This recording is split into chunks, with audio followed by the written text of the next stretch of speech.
Okay, I'm on my own today because Mr. O had to go home with their sick child.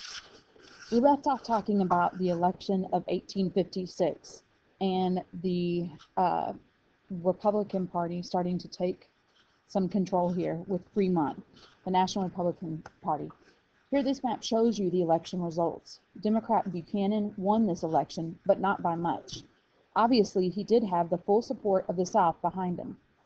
Look at the electoral and popular vote, though. Fremont had quite a bit of support, and not from many states. Remember, there has been a complete population shift from rural areas to urban areas. The population of the North will be tremendously greater than the South. This is evident by looking at the number of electoral votes each state has. Remember, electoral votes are based on the number of representatives and senators a state has. So the greater the population, the greater the representation, and therefore greater the number of electoral votes. Which state at this time held the highest number of electoral votes? Again, you're reading these numbers right here in the states. So which one was it that had the highest? Here down here, you've got a political cartoon showing the race for the election, all the people competing.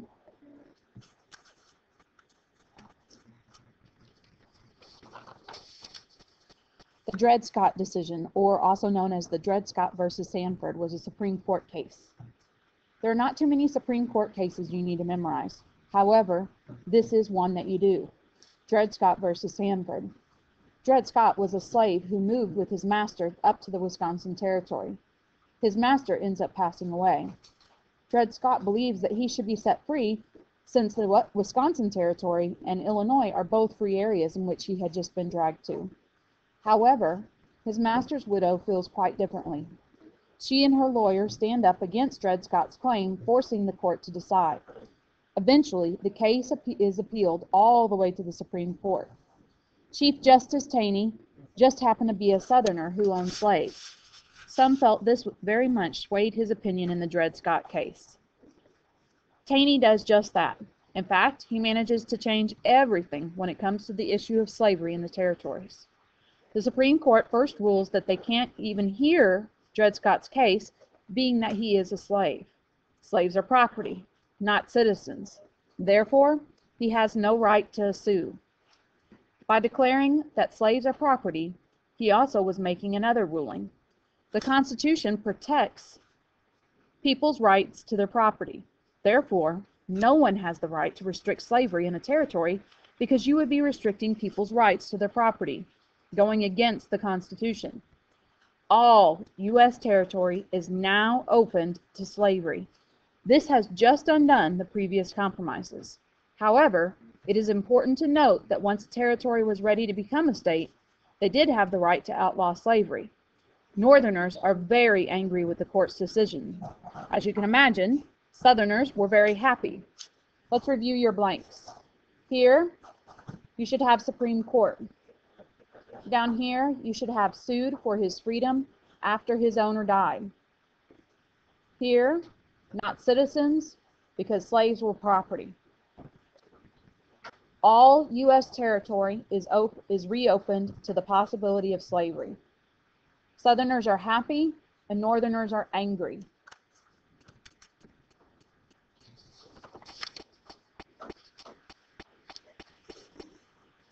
The Lincoln-Douglas debates in 1858. In 1858, the world will get their first glimpses of Abraham Lincoln. Up to this point, Lincoln had served as a representative for the state of Illinois, but other than that was relatively unknown. By the way, all that chitter-chatter in the back is my first period class who can't seem to be quiet. Lincoln will be challenging Stephen Douglas for his Senate seat.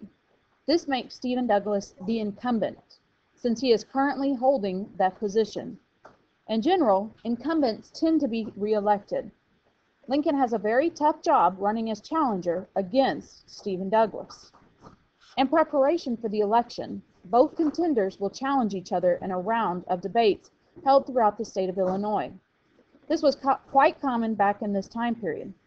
We will see the use of debates in governor elections and especially in presidential elections even today. especially with the Republican candidates who are running for the presidential nomination. Since there was no TV, radio, or many other forms of entertainment, all local townspeople would come to the town center for these senatorial debates. These debates especially were very popular because many people expected the very famous Stephen Douglas to run for president in 1860. Everyone wanted to see the next president, as well as they expected him to win. Fortunately for Abraham Lincoln, these debates allowed him to shine in the spotlight right along with Stephen Douglas. This will help Lincoln gain national recognition, as these debates will be reported on and printed in newspapers throughout the country. These debates must have been quite entertaining to watch. You see, Abraham Lincoln stood well over 6 feet tall and was quite a thin, wiry dude. He was also quite soft-spoken, choosing his words carefully. Stephen Douglas was in fact the complete opposite. He was short, probably not even 5 feet tall. He was also quite a round man with a loud, booming voice. Let's review your blanks. Abraham Lincoln should be here. Stephen Douglas is the incumbent. They all expected that Stephen Douglas would run for president in 2 years. And then here, the most significant part, Lincoln gained national recognition.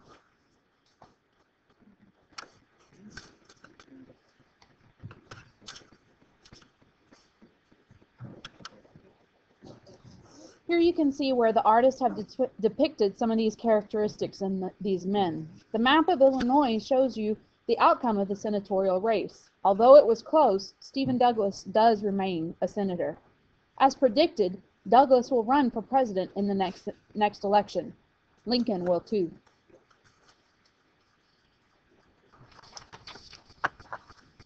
As we mentioned before, John Brown has not disappeared forever. He makes his return with a vengeance. Did we mention that John Brown wasn't the most mentally stable person? He was quite the paranoid person. Brown just knew someone was going to come into his house at night and kill him in his sleep. To stop them, Brown would barricade himself inside his house every night, moving furniture to block doors and windows. Probably not the most safe in a fire, but it did seem to keep out the murderers. Now, there probably were people out there who wanted to see John Brown dead, but they probably didn't care that much to break into his house. Anyways, John Brown decides the slaves in the South want to rebel against their masters, and he should help them by starting the slave revolt. His first part of the plan was to raid the federal arsenal located at Harpers Ferry, Virginia. An arsenal is a storehouse for weapons. John Brown did take the arsenal. However, no slaves joined him in this revolt. Can you imagine joining a crazy man that you don't even know and participating in an event that will most likely get you killed? That's how most slaves felt about John Brown. Eventually, federal troops led by none other than Robert E. Lee will take down John Brown, and he will be charged with treason on top of the murder charges from Kansas. After all, you can't just steal weapons from the government and think that's okay. John Brown will be executed for his crimes. Some Northerners saw John Brown as a martyr, or someone who dies for a cause. In this particular case, the cause would be abolition. Southerners were outraged that Northerners tried to portray Brown as a hero. They were convinced that Northerners were attempting to ruin their way of life. Here in this blank, you should have John Brown. Down here, slave revolt. And here, treason and murder, and was executed.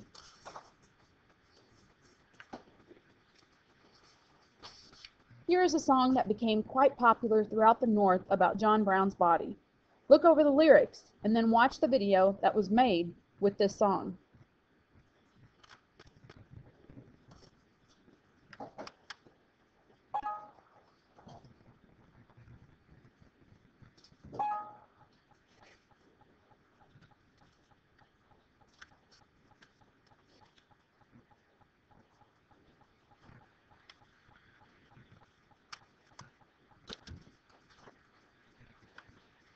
Give me just a second here, be patient.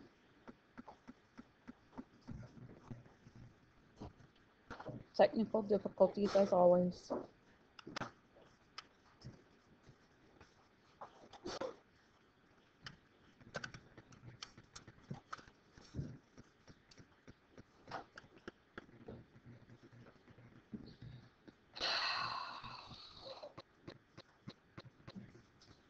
Seems like every other day YouTube works for me and YouTube doesn't.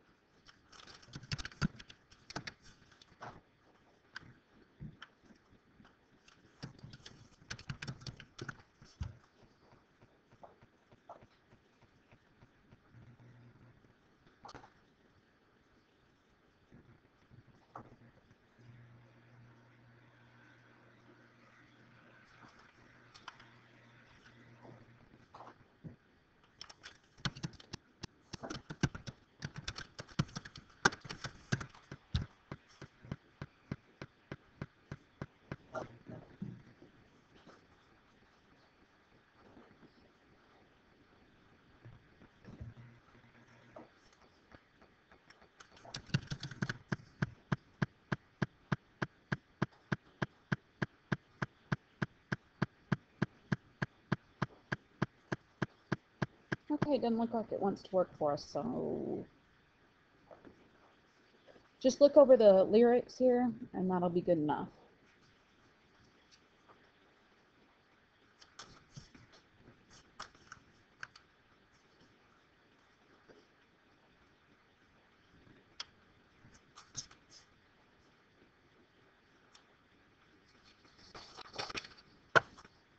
Here it is, the final event on our road to civil war, the election of 1860, Republicans versus Democrats, North versus South.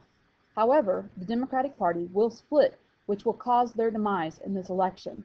Northern Democrats choose Stephen Douglas, no surprise there. Southern Democrats choose John Breckinridge.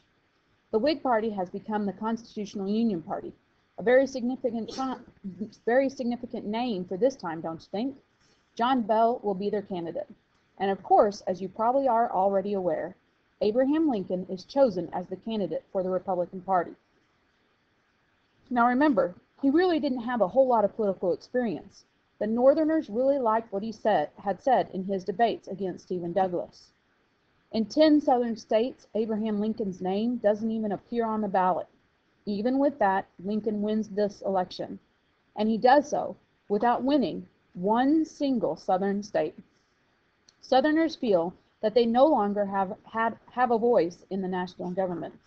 Having a voice is one of the foundations of democracy. And voting, of course, is the way people have power. So you can imagine how upsetting it must have been for Southerners to feel so powerless. Let's review your blanks. Here at the top, you should have Democratic Party splits, Abraham Lincoln, single Southern state. Looking at this map, you can clearly see Lincoln winning only northern states. Notice the states that won, that the Constitutional Union Party won. Why do you think these middle states would vote for this political party? Right here is what we're talking about. Okay? Make sure that you answer this to the right of this slide. Looking at just the map, it sure does seem equally split between the North and South for votes. However, if you look at the popular vote, you can clearly see how many more votes Lincoln had compared to the Southern candidate Breckinridge. Remember how with industrialization, everyone is moving to the cities. It's called urbanization. Well, most factories were being built in the North. Therefore, the Northern's population will continue to grow exponentially. Since more people lived in the North will have a greater impact on the elections. Now, it's quite normal for presidents or those about to be sworn in as president to travel in fancy carriages or fancy train cars on their way to the Capitol. Usually, balls and big celebrations are held at every stop welcoming the new president. However, this will not be the case with Lincoln.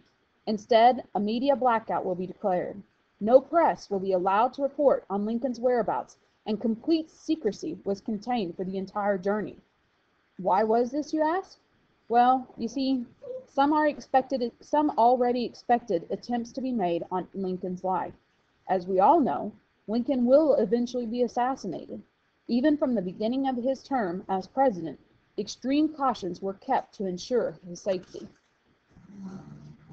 Isn't that funny that they thought Stephen Douglas would win this election and Lincoln only ends up winning one state and half of another? December 20th, 1860. South Carolina secedes. Even though Lincoln will promise during his campaign not to completely abolish slavery, and his goal of keeping the country together, it will not be enough. Even before Lincoln is officially inaugurated as president, South Carolina will secede from the Union. Within 6 weeks, they will be followed by Alabama, Georgia, Louisiana, Mississippi, and Texas. In early 1861, these rebellious states will form their own country, the Confederate States of America, and Jefferson Davis will be elected their president. So right here you should have Confederate States of America, and I probably would add down here Jefferson Davis will be their president.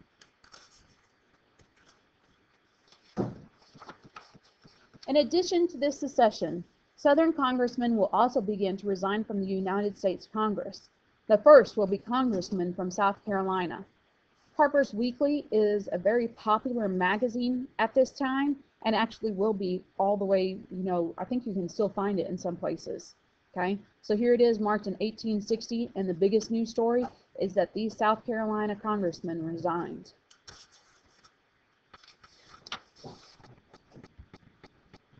In 1861, Lincoln will give his first inaugural address when sworn in as president. At Lincoln's inauguration, he will attempt to preserve the Union. In this emotional time for our country, Lincoln's words will be carefully scrutinized by both the North and the South. He promises not to end slavery, and he promises to enforce the Constitution. By implying enforcement of the Constitution, Lincoln is stating that secession is unconstitutional, and he will do whatever it takes to keep this country together. Look at these actual photographs of Lincoln's inauguration. I love the fact that we are actually getting to see exactly what things look like in our history. Notice the scaffolding up on top of the Capitol building. They are still in the rebuilding process from the War of 1812. Can you believe it? In the photograph on the right, you can actually see Abraham Lincoln. Isn't that awesome? Here he is giving his inauguration speech. Cameras were very slow in taking pictures, so if there's any blurry parts in these photographs, that's due to movement. You have to stand perfectly still for several minutes in order for the pictures to turn out. Oh, let's review your blanks. Here it should be preserve the Union. Here it should be not end slavery. And here should be Constitution.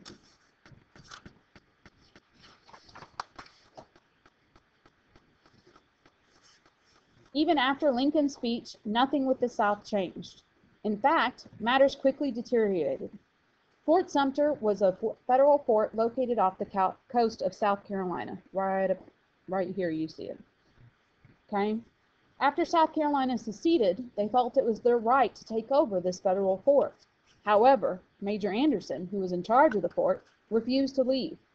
Confederate troops fired on the fort on April 12, 1861. To force the Federal troops out. Major Anderson and his troops held out as long as they could, but were eventually forced to surrender when supplies ran out. Thankfully, no one died in these opening shots of the Civil War. Oh, let's review your blank, sorry. South Carolina should be your first blank. Here, Federal troops refused to surrender. And here, the first shots of the Civil War, very important.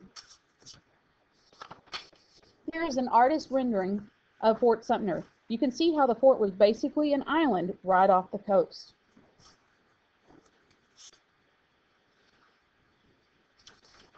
Here are some actual photographs of the fort. Again, we are very fortunate to see many real photographs from this time period. However, you will not see any action shots, being that they would just be blurry messes. Instead, we will see the aftermaths of many battles. Here's another artist rendering of Major Anderson taking down the American flag after he has surrendered.